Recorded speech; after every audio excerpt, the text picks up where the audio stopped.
بھئی امت نو کی بن گیا ہے، خون سفید ہو گئے، بھائی بھائی دا دشمن ہو گیا ہے، باپ دا حیا ختم ہو گیا ہے، ماما دا احترام ختم ہو گیا ہے، دھیاں دا حیا مک گیا ہے، بہناں دی تعظیم ختم ہو گئی ہے۔ اے امت دی حالت ہے، اس وقت امت دی حالت ہے۔ تے اے سوشل میڈیا والے سکالر، اے پروفیسر پاگل جڑے سوشل میڈیا تے بیٹھ دین، اے امت نو لڑان دیاں گلاں کر دین، انہاں کمیلیاں دے پیچھے نہیں لگنا۔ حضور دی عظمت دنیا دار سکالراں کولوں نہیں سیکھنی، اگر حضور دی عظمت سیکھنی ہے تے نبی پاک دیاں یاراں دے کولوں سیکھنی ہے،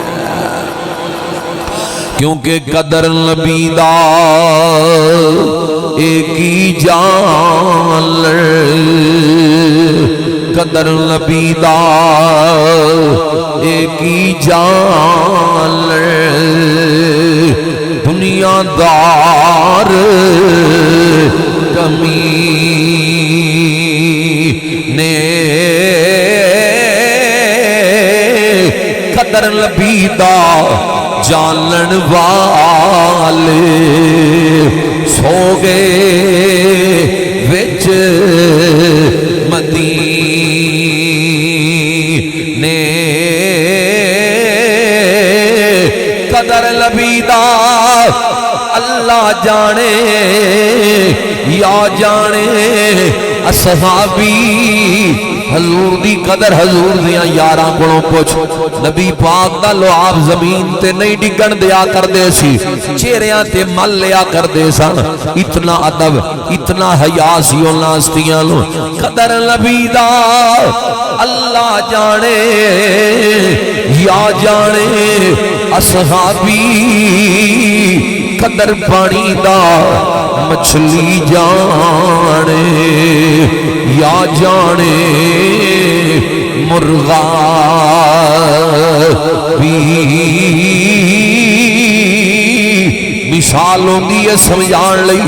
عقل مند بندے لئی، بے وقوف دا مثال نال کوئی تعلق نہیں ہوندا۔ شاعر کہندا قدر پھلاں دی بلبل جانے، صاف دماغاں والی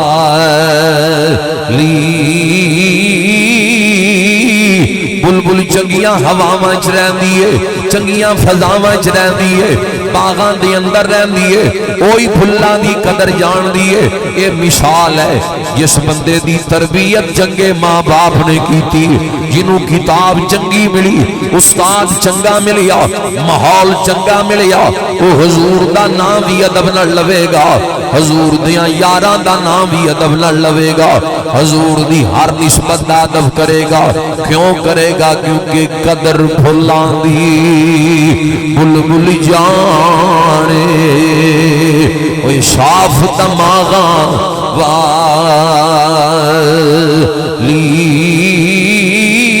والی قدر پھلاں دی گرج کی جانے، مردے کھاون والی تے قدر یوسف دا معلوم ہویا، قدر یوسف دا معلوم ہویا، بھائیاں مصر گیا نو تے قدر نبی دا معلوم ہو سی، قبراں وچ گیا